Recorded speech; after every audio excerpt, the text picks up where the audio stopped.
Esperluette. Dernier épisode de cette belle série dédiée au café. Comme Catherine et Héloïse se sont rencontrées grâce au podcast, je ne pouvais pas vous laisser sans rediffuser l'interview de Catherine enregistrée en 2020. Catherine, c'est la pilote du plus mignon des camions du Vaucluse, le Petit Truck Café.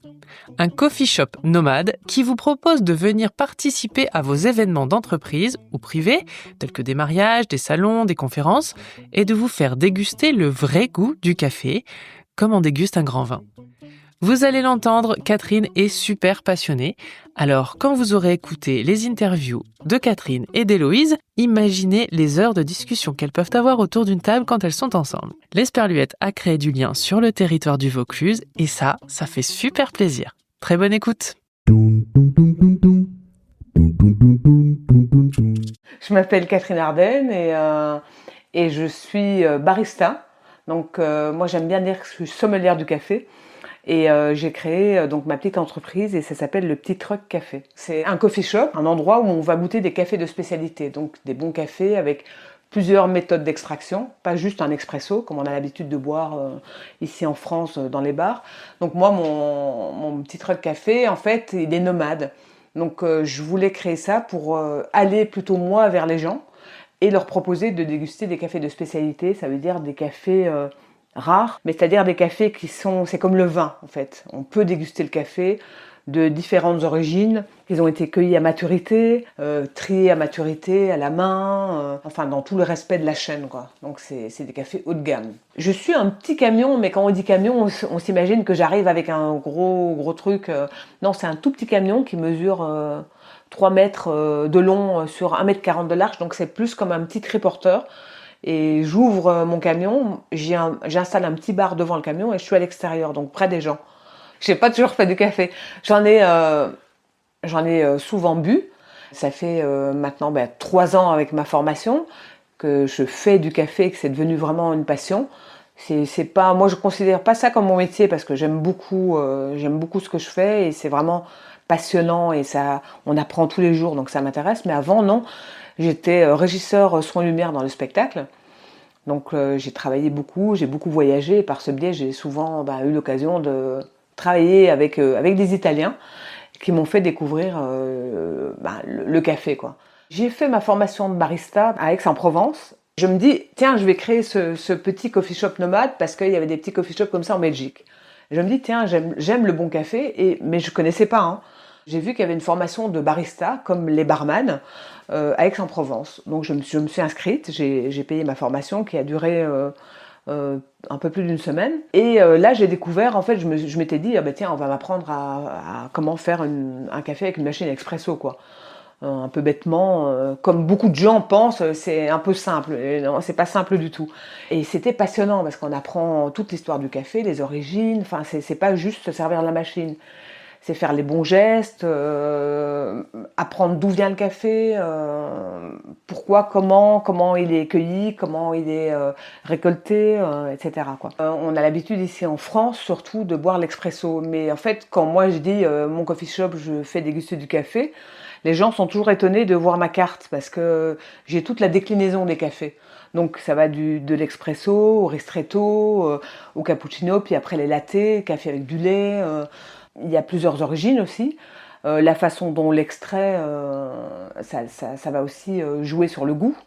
Donc c'est ça aussi le métier de barista.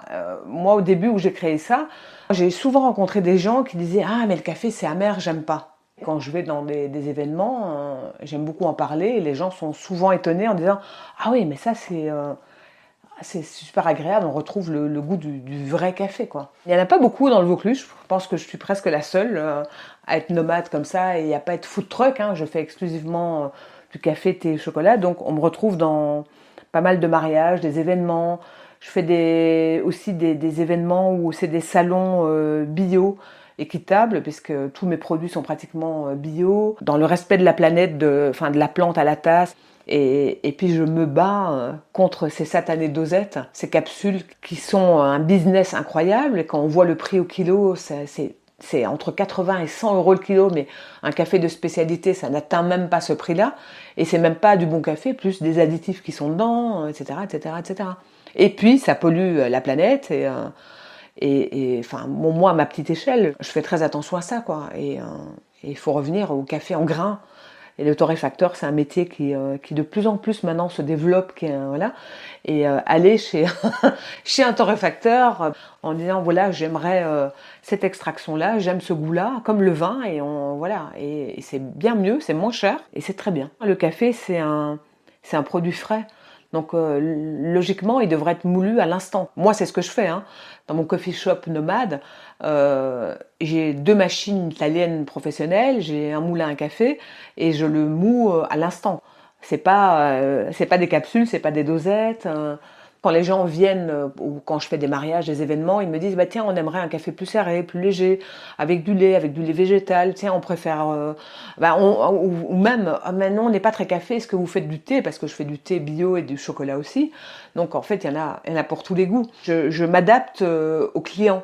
En leur expliquant aussi ce que c'est le café et en leur faisant découvrir et c'est ça qui est agréable aussi, c'est pas juste je vous sers un café puis hop voilà, c'est aussi réhabiliter les gens au bon café et en essayant de leur expliquer et de leur montrer ce que c'est le café de spécialité et ça c'est bien aussi parce qu'il y a des gens qui le découvrent et qui font ah je connaissais pas du tout, c'est super hein. Quand on me demande pour un mariage ou pour un événement, forcément ça a un coût, mais je suis au service de ces personnes qui m'ont engagée pendant 3-4 heures, mais c'est avec de la qualité. C'est des cafés de spécialité qui seront toujours là. Mon eau, c'est pas de l'eau du robinet, c'est de l'eau de source, voilà, qui est filtrée.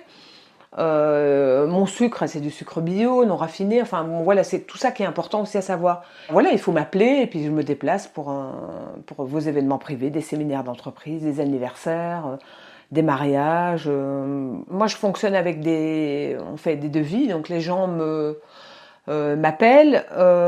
Après, ça dépend vraiment du nombre de personnes, du nombre de temps qu'on me demande. Parfois, on me demande toute la journée. Parfois, c'est pour le brunch, le lendemain de mariage. Donc, c'est par exemple de 10h à 14h. Quand je viens pour les lendemains de mariage ou pour les petits déjeuners, c'est avec les viennoiseries que je prends chez mon boulanger au village qui sont artisanales. Et venez goûter du café avec le petit truc café parce que je crée votre pause bonheur avec vous. Et c'est un vrai bonheur de découvrir un café de spécialité qu'on a oublié et redécouvrir le goût du vrai café.